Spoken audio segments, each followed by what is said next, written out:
한파가 몰아닥친 한겨울, 한 남성이 교회 주변을 서성거립니다. 어딘가 불안해 보이는 모습인데 이내 뭔가를 결심한 듯 유리창을 부수고 안으로 들어갑니다. 잠시 뒤 경찰이 도착하고 소란스러워진 교회 안. 그리고 시신이 들려나오기 시작하는데 초등학생으로 보이는 큰아이부터 이제 막 유치원에 들어간 듯한 작은아이까지 모두 3명입니다. 외진 마을 작은 교회 안에서 대체 무슨 일이 있었던 걸까요? 오늘 사건연구소의 키워드는 교회에서 숨진 아이들입니다. 하하, 이건 또 뭘까요? 자, 들으신 것처럼 누군가 교회 유리창을 팍 깨고 들어갔고 거기서 아이들의 시신이 들려 나왔습니다. 자, 그렇다면 유리를 팍 깨고 들어간 사람이 그 아이들 시신과 무슨 연관이 있는 거예요? 일단 좀 설명을 드리자면요. 이게 2012년 2월 11일 전남 보성의 한 작은 교회에 딸려있는 사택에서 일어난 일이었습니다. 여기에는 목사 부부 그리고 4아이들이 함께 살고 있었습니다. 이 교회는 일반적인 교회는 아니었고요. 정식 등록이 안 된 일종의 사이비 교회다 이렇게 보시면 될 것 같습니다. 그리고 그 주변을 서성거렸던 창문을 깨고 들어간 사람은 바로 아이들의 고모부였습니다. 평소에도 아이들을 굉장히 예뻐했다고 하는데 조카들 소식이 2월 초부터 끊겼다는 겁니다. 그래서 궁금해하고 있던 차에 이 둘째 다니는 어린이집에서 애가 등원을 안 한다. 이런 얘기를 전해 듣고는 전화를 걸었습니다. 그런데 아이들 엄마가 받아서는 집에 절대 오지 말라. 이렇게 만류를 하길래 오히려 수상해서 이 교회를 찾아가게 됐던 거고요. 결국 사택 유리창을 부수고 들어갔습니다. 안으로 들어가 보니까 이 안에는 아이들이 아이고야. 이불에 덮인 채로 저렇게 나란히 숨져 있는 모습이었습니다. 아이고. 이렇게 숨진 아이들이 10살 딸, 8살 아들, 5살 아들 이렇게 3남매였습니다. 막내는 1살 딸이었는데요. 다행히 막내만은 목숨을 건졌습니다. 집에 절대 오지 마라. 네. 이게 어떻게 보면 좀 알고 있었던 거 아니에요, 저 상황을? 더 충격적인 부분은 이 안에 목사 부부가 있었다고 합니다. 경찰이 출동했을 때도 이 목사 부부가 아이들 앞에서 기도를 계속하고 있었고 기도를 왜 하고 있냐 물어보니까 충격적이게도 아이들을 부활시켜 달라는 내용의 기도를 하고 있었다고 합니다. 나중에 이제 이 목사 부부 유기치사죄 등으로 조사를 했는데 나중에 경찰서 와서 사건 경위를 조사받는 과정에서도 자신들이 한 7일만 단식 기도를 하면 아이들을 살릴 수 있다라고 이렇게 주장을 반복적으로 했습니다. 아유, 교수님, 이건 또 뭔 소리예요, 또? 글쎄 말이에요. 근데 이게 지금 2012년도 사건이고요. 2012년도 2월 1일 밤부터 2일 저녁 사이에 일어난 3명의 죽음이고요. 지금 이 아이가 결국은 이렇게 되기까지 열흘 동안 방치가 돼 있어서 아무것도 먹지도 못하고 음식물이 하나도 위에서 발견이 안 됐다고 합니다. 그런데 지금 이 방치된 와중에 이 아이들은 아마도 폐렴으로 사망을 한 게 아니냐 이렇게 추정이 되고 몸에서 골절이나 외상 흔적은 발견이 안 됐었다고 알려지고 있습니다. 자, 승 의원님, 그러면은 먹이지 않은 탓이었던 거예요? 사실 조금만 더 설명을 드리겠습니다. 이 아이들이 좀 아팠어요. 많이 아파가지고 이제 아이들이 이제 아프니까 거기에 대해서 약을 이제 먹는 과정이 있었어요. 아이들은 약을 탁탁탁 주면서 어느 정도 호전이 됐는데 여기까지 가면 호전되었으면 약을 조금 더 먹이면 되잖아요. 예. 그런데 갑자기 돌변합니다. 어떻게 하는가 하면 1월 23일부터 아이들을 병을 기도로 낫게 만들겠다라고 하면서 이제 금식 기도를 시작했다는 겁니다. 저는 사실 이 부분이 너무 불편한 게 이 사람은 목사도 아니에요. 우리가 교회라고 말하고 목사라고 말하고 있는데 사실 이건 교회도 아니고 목사도 아닌 어떻게 보면 사이비 종교 단체라고 봐야 되는데 성경책을 들고 있다 보니까 지금 이런 이야기가 나오는데 제가 말씀드리는데 이건 절대로 성경 교리에서 말하고 있는 내용이 아니라는 말씀 꼭 좀 드리도록 하겠습니다. 자, 금식 기도라. 아이고, 그러면 참 교수님, 이게 정하려면 자기들이나 하지. 왜 애들 한참 먹고 자라야 될 애들을? 예? 네, 뭐 아이들한테서 외상이나 골절은 없었지만 타박상이 발견이 돼서요. 그래서 이 경위를 이제 캐기 시작했는데 잡기가 붙어서 그래서 아픈 거니까 퇴마를 해야 된다라는 잡귀. 네, 잡기. 하하, 이런 그래서 거. 퇴마를 해야 된다는 명목으로 폭행을 하기에 이르렀다고 합니다. 안방 침대에다가 아이들을 엎드리게 하고서는 손으로 꽉 눌러가지고 이제 반항을 못하게 한 다음에 엄마 보고 잡고 있어라 하고서는 목사가 파리채로 처음에는 때리기 시작했다고 그래요. 그래서 결국에는 뭐 점점 그 폭행이 심화가 돼가지고 옷을 벗긴 채 뭐 식탁 위에서도 때리고 이래서 결국은 9일 동안 각각 702대, 뭐 702대 를 맞아서 결국은 이제 그것이 폐렴 악화로 이어져서 사망에 이른 것으로 이렇게 확인이 되고 있습니다. 지금 막 밥도 못 먹어서 영양실조에 걸린 애들을 그렇게 때려댔으니 애들이 오죽했겠냐 말이죠. 자, 들으신 것처럼 퇴마 그러니까 승현님 말씀하신 것처럼 이건 목사라고 부를 수는 없는 거예요. 퇴마 이런 거 했다는 거 보면. 예. 네, 그런데 좀 특이하고 좀 이상한 점이 무슨 39대씩 4차례, 5차례를 반복해서 때렸다. 이들이 이런 진술을 하는 겁니다. 그런데 이런 퇴마를 빙자한 폭행은요, 모두 성경 구절을 보고 본인들 딴에는 그 성경 구절을 실천을 했던 겁니다. 그런 게 나와요? 일단 글자, 문자상으로는 나옵니다. 예를 들어서 매를 아끼는 자는 그의 자식을 미워함이라 자식을 사랑하는 자는 근실이 징계하느니라. 아이들을 엄하게 대해야 한다. 이런 걸로 자기들이 해석을 한 것 같고요. 아이들을 훈계하지 아니하려 하고 하지 말라 채찍으로 그를 때릴지라도 그가 죽지 아니하리라. 이런 것들을 정말 말 그대로 문자 그대로 받아들였던 겁니다. 그리고 39대씩 4차례 때린 이유에 대해서 이 목사는 이렇게 얘기를 합니다. 사도 바울이 유대인들에게 40에서 하나 감한 매를 5번 맞았으며라는 성경 구절이 있다. 거기에 따라서 내가 애들을 이렇게 때린 거다라고 진술했습니다.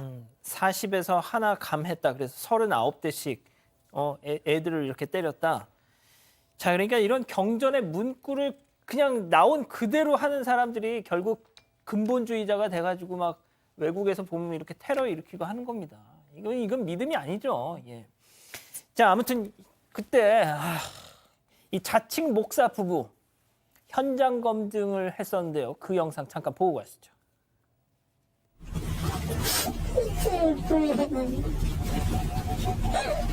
진짜 예뻤는데 왜 그러셨어요? 지금 많이 미우치시는가요? 죽어도 싸요. 죽어도 싸야 되네. 다시 죽었는데 무슨 말을 해요. 아니, 왜 울어? 왜 울어? 그러니까요. 이제 1월 달에 아프기 전까지만 해도 별 문제 없이 아이들 일기장 같은 거 보면 TV 봤다, 재밌었다, 별 문제 없이 일상을 보냈었는데 나중에 이제 좀 뒤늦게야 지금 이 현실 감각이 돌아왔던 것 같아요. 아이들 화장했다는 얘기를 듣고 그때서야 대성통곡을 하면서 아이한테 미안하다. 햄버거 큰아들 좋아했는데 그런 얘기도 했다고 합니다.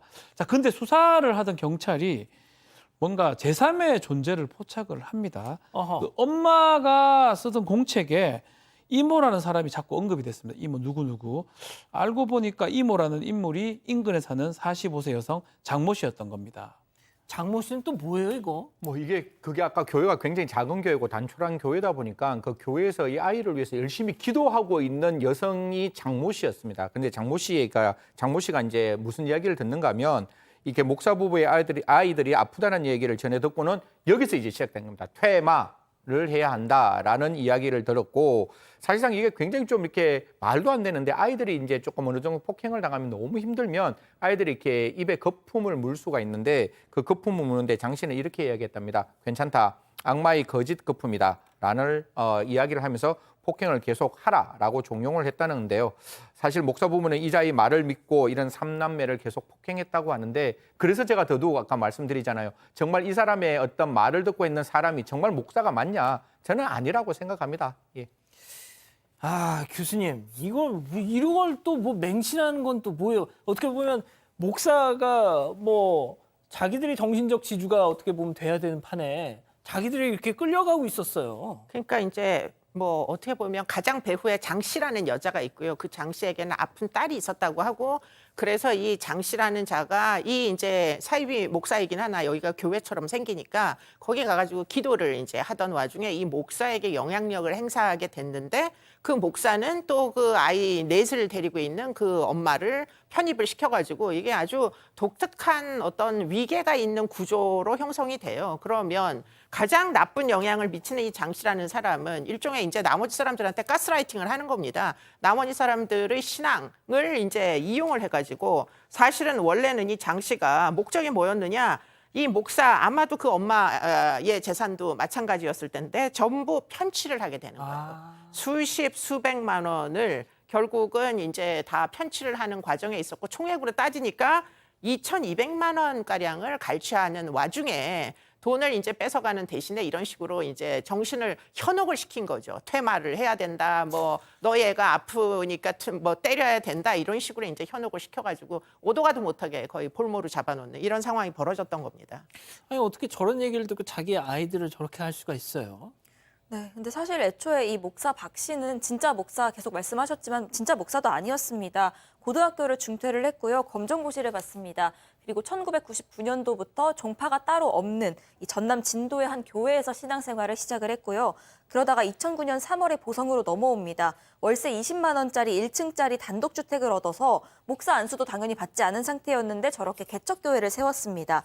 그 당시에 신도가 10명이 좀 넘는 수준이었습니다. 대부분이 외지 노인들이었다고 하고요.